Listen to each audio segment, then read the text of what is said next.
Hello friends, I'm Christopher Ulrich. I'm running for Common Council, and it's a beautiful rainy morning, Saturday the 9th, so it's a perfect time for Council Candidate Q&A number 2. This video will deal mostly with some of the comments on parks and housing that I've heard over the last couple weeks. Let's start with this comment from Ashley. She talks about having better baseball diamonds for the kiddos, or better yet, a complex. What an interesting thought. A sports complex is a very expensive thing, upwards of $20 to $40 million, depending on what we want it to do. But yeah, think about the benefit that something like that could have to our area. It makes me think of the Fox Cities Champion Center that was just built up in Appleton a couple of years ago. And I know a lot of the people that worked on that and who work there. It would be interesting to see some of the data that they can provide now to see what it's doing in terms of economic benefit, people coming to the area for competitions, basketball, hockey, whatever it is they have to offer. But to do something like that for baseball or indoor soccer would be really interesting. To me, that's a great opportunity for a private-public partnership. You can get a lot of advocacy from the different sports clubs, baseball clubs around town, and hopefully some private dollars to offset what the city might need to charge for that. But could we find a value for it if that added, say, $30 to a tax bill per person per year? Maybe so. It'd be something to look into. It's also important to consider what other groups are doing. I don't know at the top of my head what the school district's plans are for phase 3 and phase 4. I've heard talk of some sort of sports complex. All these things are worth considering. If the school district does something and it's geared primarily towards kids and their tours, does that fill the need for us having to do our own private one? Maybe so. Either way, it was a great idea. Her comment also mentioned County Park, and I had a lot of people talking about County Park, like Haley here. She said, I love it if the city did more with County Park. And isn't that the thing? I, growing up, thought County Park was an Oshkosh thing, but it's right there in the name, right? It's technically not part of the Oshkosh Parks Department, to my understanding. It's a county property. And it's cool, guys. County Park is great, and it's undergone such awesome renovation in the last couple decades. I love the disc golf out there, for example. I think there could be some different infrastructure to get more people out to there from Oshkosh. I'd personally love to see like a better trail for bikes or walking. Go up Bowen Street, for example, or even up Main Street and then turn on Y, or one of those roads to get people in there. It does seem like it's a little bit tucked away. The County Park Department actually chimed in on one of these comments on my Facebook campaign page and invited people out to their community listening session, which I thought was great. I was so happy to see actual entities like that engaging with the content. And I talked with people about that in person, and I made some comments on Facebook too. So I hope a few of you were able to go to that input session. That's a great way to actually have these ideas be heard by the people who are making the policy and implementing some of those changes, be it for soccer or baseball or other infrastructure. A lot of people were talking about dog parks. Christy said, I'd love to see a more private dog park. Kayla mentioned that there was a plan to have a new one as part of the Riverwalk. That's a great point. I had also heard that that was going to be included on the Mills on Main Street. In fact, I've got links to that probably on the screen right now, or other interesting plans that you can take a look at. I think more dog infrastructure is being asked for by a lot of people. And whatever bills get put forth for this or community input, I am behind more dog parks or more dog infrastructure. People also talked about maybe having doggy bag stations. Nothing ticks people off more than having an idea. Some people thought it was great. Others thought, oh, why is it so hard to bring your own dog bags?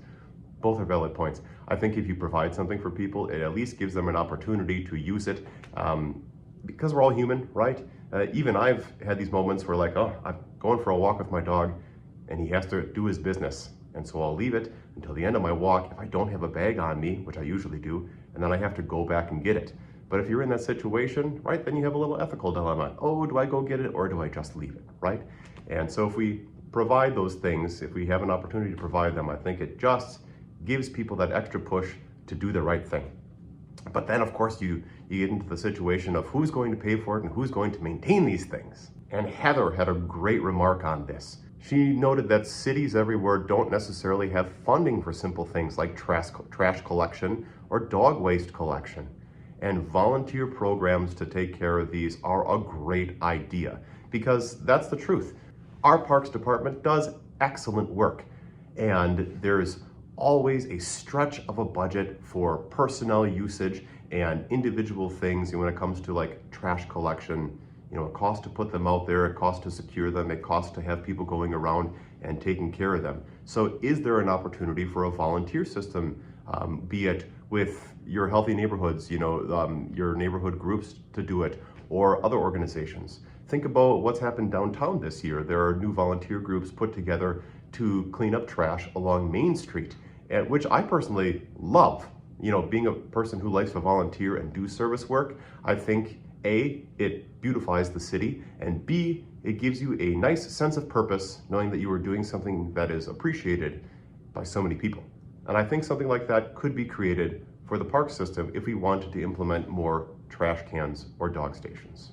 Let's transition now to housing, and Dan comes to us with a great comment. He wants to know why renters are able to turn down any applicant just for having a felony. He means landlords here. And what a great question. I personally have so much to learn about this because I've never had to be a renter, but a lot of us are. And it brings up important questions. Do all landlords in Oshkosh share a common policy for what they expect for backgrounds of individuals? It's my dog Moose. Can we encourage landlords to look at every renter on a case-by-case, right? If you've had a felon and you're just being turned down no matter what if that was 30 years ago? I mean, sure, actions have consequences, and it's equally valid to want to turn anyone away you can make arguments for safety of children or feeling comfortable yourself in your neighborhood. You don't necessarily want felons. But what if it was something that was decades ago? Somebody made a stupid mistake, and they're a totally different person. I'm not the same person I was 20 years ago. Hell, I'm not the same person I was 10 years ago. People do change, and I think it's important to have a case-by-case evaluation for whoever is wanting to rent from you, so long as they're a reliable person. I also want to make everyone aware there are other candidates talking about housing. Jacob Flom's been on the radio a couple times talking about his opinions on it. He makes particularly good points about student housing.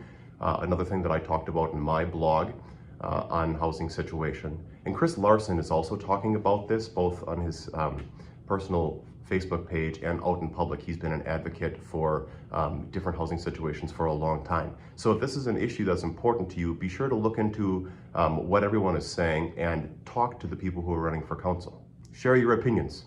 Anyone who's running should genuinely be interested in listening to what you have to say. We'll end this video with a big thank you to everyone who has been going out on my behalf collecting signatures for nomination papers. It's been a fun week, or I guess 9 days at this point. And I'm only collecting signatures through this coming weekend. I don't feel the need to solicit during that big rush before Christmas. If you've heard anyone collecting signatures for Ulrich of Oshkosh, I hope you've signed, and thank you for engaging in that conversation.